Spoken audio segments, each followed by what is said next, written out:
Jai Hind, children. This is the third chapter of history, the Delhi Sultans.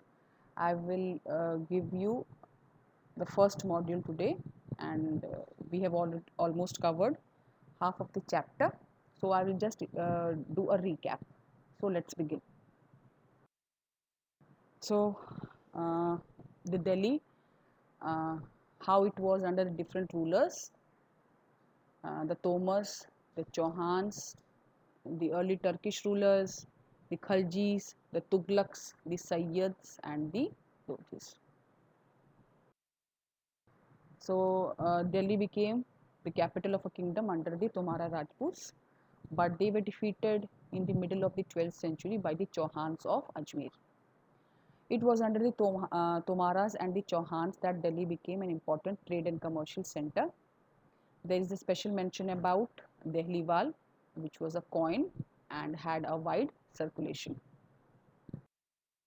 This map is given in your book, which makes it easier on your part as to the name of the rulers is given, the different dynasties are given, and so if you see it, it gives you a clear picture and it becomes easier to learn. So basically in this chapter we'll be dealing about the different dynasties, the slave, the Khiljis, the Tughlaqs, the Sayyid and the Lodhis. This is the map activity which will be done under the Comet section. This is also there in your book. There's mention about Tariq and Tariq, and the authors of these Tariq were learned men like the secretaries or the poets or the administrators, and they recounted the events and they advised the rulers on various aspects of good governance. They also highlighted the importance of just rule. Now, these people wrote histories in the hope of rich rewards from the sultans, and they lived in the cities like Delhi.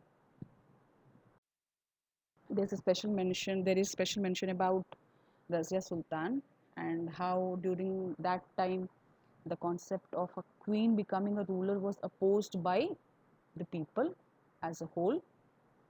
And there's also mention about what Minaji Sirhaj has written about her. Let us see.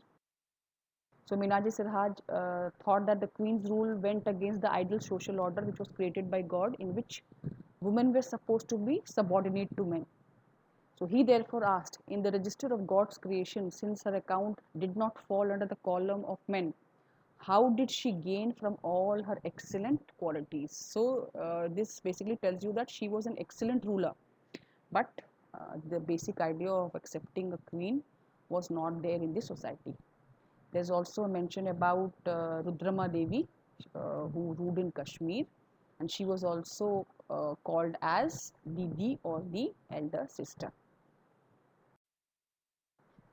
Now, we have also learned about hinterland and garrison towns. Hinterland is the land which is adjacent to a city or a port, which basically supplies the goods and the services. And these garrison towns were constructed under the reign of Alauddin Khilji, which was a fortified settlement, and it was constructed to protect the state from the foreign invasions. And soldiers were always deployed there for the protection of that particular state. This is a picture of the garrison towns for you. It is also mentioned about masjid, as a mosque is called as a masjid in Arabic, and the people who deliver the sermon, like the imam, who is also the leader, uh, who is a learned male, and people during the prayer, the Muslims always stand facing Mecca during the prayers. So we'll be basically beginning with a closer look into the administration and the consolidation under the Khaljis and the Tughlaqs. Now this is a new concept which we will be doing. Bandagans. Now this is a term who were these people were special slaves, and they were specially purchased for military service by the earlier sultan, especially Iltutmish. Now they were carefully trained to man important political offices in the kingdom, and these people were totally dependent on their masters, and these the sultans also believed them blindly. Clients under the Khiljis and the Tughlaqs, they introduced a concept called as client.